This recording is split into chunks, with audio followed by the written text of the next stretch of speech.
दोस्तों, जब भी क्रेडिट कार्ड की बात आती है तो मोस्टली 70 से 80% लोग घबरा जाते हैं। लेकिन यकीन माने, अगर आप इस वीडियो को पूरा देखते हैं तो आपको समझ में आ जाएगा कि आप क्रेडिट कार्ड से अमीर कैसे बन सकते हैं।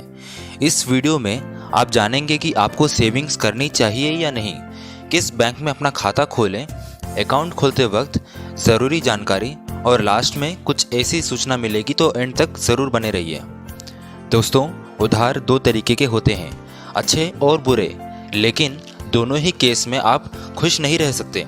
कुछ ऐसा ही है क्रेडिट कार्ड के साथ। अगर आप समझदारी से खर्च करते हैं तो आप इसका बहुत फ़ायदा भी उठा सकते हैं। लेकिन आपको इस बात पर ध्यान रखना है कि क्रेडिट कार्ड ऐसे बैंक से चुनें जहां उसका कोई ओल्ड कस्टमर आपकी सोसाइटी में हो, उस क्रेडिट कार्ड को इस्तेमाल करता हो, ताकि आपको उसकी गाइडेंस मिलती रहे। दोस्तों, इस बात को ध्यान ज़रूर रखें कि उस बैंक में कभी क्रेडिट कार्ड ना लें जिसमें आपका सेविंग्स अकाउंट भी हो। इससे आपको नुकसान दो तरफ से उठ सकता है और आप काफ़ी उधार में जा सकते हो। और जितना कोशिश कर सके उतना बैंक का इंटरेस्ट रेट क्रेडिट कार्ड के लिए कम करते रहें। दोस्तों, कभी भी अपने लॉयल कस्टमर्स, बैंक या ओल्ड कस्टमर्स को खोना नहीं चाहता।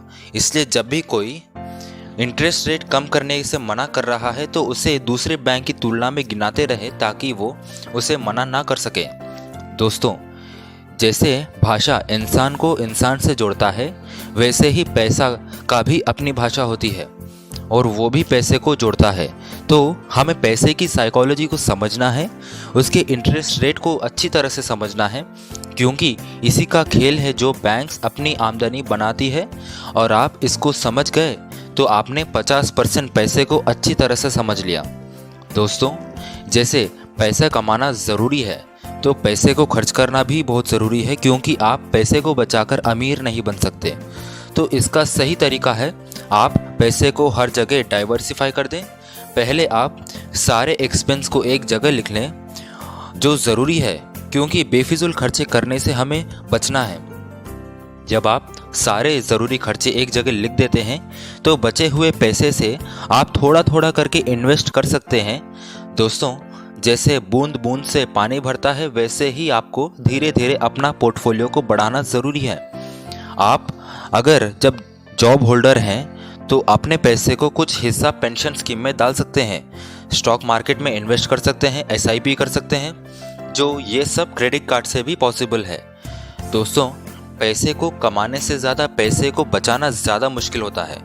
इसलिए आपको हर जगह पैसे को थोड़ा थोड़ा कर इन्वेस्ट करते रहना पड़ेगा।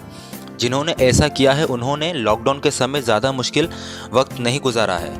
दोस्तों, क्योंकि जॉब इनसिक्योर होता है तो हमें अपने बारे में भी सोचना चाहिए कि कैसे हम इन मुश्किल रास्तों से भी बाहर आ सकते हैं।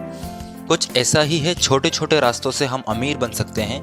और हमें कुछ ऐसा रास्ता भी बनाना पड़ेगा जब आप सोते सोते भी पैसे कमा सकते हैं, जिसे हम पैसिव इनकम भी कहते हैं। पैसिव इनकम का दूसरा नाम स्लीपिंग इनकम भी होता है। दोस्तों, यकीन मानिए, अगर मन लगाकर इस पर काम किया तो आप 10 साल के अंदर ही अमीर बन सकते हैं, वो भी सिर्फ एक क्रेडिट कार्ड से। दोस्तों, क्योंकि क्रेडिट कार्ड का असली मतलब होता है ज़रूरी खर्चों को टाइम पर खर्च करना और पैसे आए जब उसे रीपे करना, ना कि अपने एंटरटेनमेंट के लिए क्रेडिट कार्ड का इस्तेमाल करना। दोस्तों, ये बातें हमने शेयर करी है I will teach you to be rich book से। सच में ये बुक ने मुझे भी काफ़ी मोटिवेट किया है और नॉलेज दिया है, और इसलिए मैं ये बुक आपसे शेयर कर रहा हूँ। अगर आपको ये वीडियो अच्छा लगा तो प्लीज़ इसे लाइक करें और सब्सक्राइब करें, ताकि आपको ऐसे बुक्स की जानकारी और मिलती रहे। And will see you in the next video. Thanks for watching.